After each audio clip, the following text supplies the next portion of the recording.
2025-2026-cı tədris ili üzrə Bakı şəhərində və ölkənin müxtəlif bölgələrində yerləşən şagird qəbulu mərkəzləşdirilmiş imtahan vasitəsilə həyata keçirilən bir sıra lisey və gimnaziyalara qəbul prosesinə start verilir. Qeyd olunan lisey və gimnaziyalara ərizə qəbulu iyunun 5-dən başlayacaq və iyunun 20-sinə dək davam edəcək.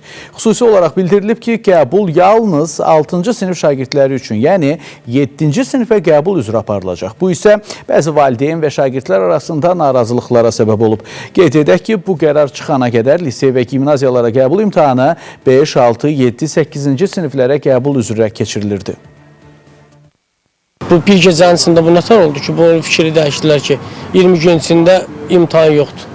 Lisey və gimnaziyalara qəbul imtahanının yalnız 6-cı sinif şagirdləri üçün, yəni 7-ci sinifə qəbulun keçirilməsi ilə bağlı qərar valideynlərin narazılığına səbəb olub. Bildirilir ki, bu dəyişiklik imtahana az qalmış elan olunub və bu da bir çox ailələrin və uşaqların psixoloji gərginlik yaşamasına gətirib çıxarıb. Onlar qərarın bu qədər gec verilməsini məntiqsiz hesab edir və qəbul prosesinin heç olmasa bu il üçün əvvəlki qaydada keçirilməsini istəyirlər.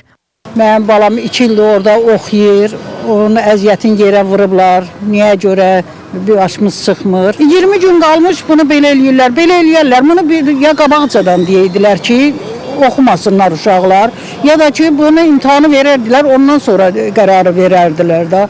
Dayandırılır, qəbula 5 gün 3 gün qalmış, ancaq 7-ci sinifə.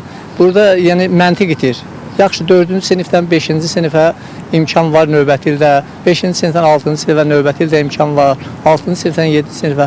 Axı bu 7-ci sinifdən 8-ci sinifə ümumiyyətlə qəbul şansı itirir, uşağının şansını itirir.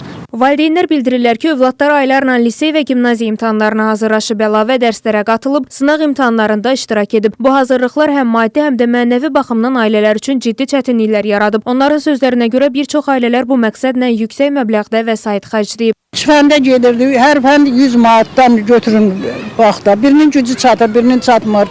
İmtahan olmayacaqsınız da bunu niyə buraxırdılar? Niyə gedib zəhmət çəkib alırdılar? Məsələ ilə bağlı Təhsil İnstitutu ilə əlaqə saxladıq. Bildirildi ki, yeni yanaşma lisey və gimnaziyalara şagirdlərin qəbulunun daha dolğun akademik və psixoloji hazırlıq səviyyəsində həyata keçirilməsi məqsədinə xidmət edir. Beynəlxalq təcrübələr də göstərir ki, təmayül əsaslı seçimlər çox erkən yaşlarda deyil, müəyyən baza biliklər formalaşdıqdan sonra aparıldıqda daha ədalətli və səmərəli nəticələr verir. Liseylərə olan marağı və vətəndaş müraciətlərini nəzərə alaraq digər yaş qrupları üzrə qəbul prosedurlarına dair ətraflı məlumat yaxın günlərdə ictimaiyyətlə paylaşılacaq. Bəyim Mahir qızı Nahidə Məmmədova, Fidan Səfər, Space xəbər.